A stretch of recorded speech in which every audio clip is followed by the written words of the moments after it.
বলো তো কি এটা? হ্যাঁ, ঠিক ধরেছো, ঝিঙে। আজকের রেসিপি ঝিঙে দিয়ে। তো আমি এখানে নিয়ে নিয়েছি মাছ। আমি প্রথমে লবণ এবং হলুদ দিয়ে মাছটা ভালো করে মাখিয়ে নেব। মাছটা মাখানো হয়ে গেলেই দেখতে পাচ্ছ এখানে আমার ঝিঙে কাটাও কমপ্লিট। আমি এরকম ছোট ছোট কেটে নিয়েছি। তারপরে কড়াইতে তেল দিয়ে মাছগুলো ভালো করে আমি উল্টে পাল্টে দুদিক থেকে ভেজে নেব। দেখতেই পাচ্ছ এদিকে দেখতে দেখতে আমার মাছ ভাজাটাও কমপ্লিট হয়ে গেছে। এবার ওই মাছ ভাজা কড়াইতে আমি দিয়ে দিচ্ছি কেটে রাখা ঝিঙে দিয়ে এবার ভালো করে আমরা এটা একটু ফ্রাই করে নেব। অল্প একটু সময় আমরা ফ্রাই করব। দেখতেই পাচ্ছ ঝিঙেগুলো দিয়ে ফ্রাই হয়ে গেলে এবার আমরা দিয়ে দেবো এতে লবণ এবং হলুদ সামান্য পরিমাণ। লবণ এবং হলুদ দিয়ে আমাদের কিছুক্ষণ এটা ফ্রাই করতে হবে। তার আগে দিয়ে দেবে তোমরা এখানে কাঁচা লঙ্কা। আমি কাঁচা লঙ্কাগুলো আগে থেকে চিড়ে রেখেছিলাম, তো কাঁচা লঙ্কা অ্যাড করে দিলাম। কাঁচা লঙ্কা দিয়ে দেওয়ার পরে এবার কিছুক্ষণ এটা আমাদের কুক হতে দিতে হবে। এরপরেই আমরা দিয়ে দেব পরিমাণ মতন জল।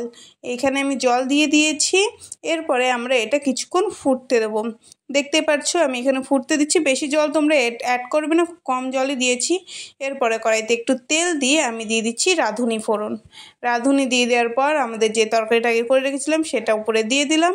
দিয়ে ভালো করে এবার আমাদের দিয়ে দিতে হবে এবার এখানে মাছ, যে মাছটা আমরা আগে ফ্রাই করে রেখেছি। মাছ দিয়ে মিলিয়ে নিলেই রেডি, কমপ্লিট। খুব সহজেই 2 মিনিটে ঝিঙের তরকারি হয়ে যাবে। খেতে অসাধারণ, গরমেতে খুবই ভালো আর শরীরের জন্য খুব উপকারী একটি সবজি। অবশ্যই আপনারা এটি বাড়িতে ট্রাই করবেন এবং কমেন্ট সেকশনে জানাবেন।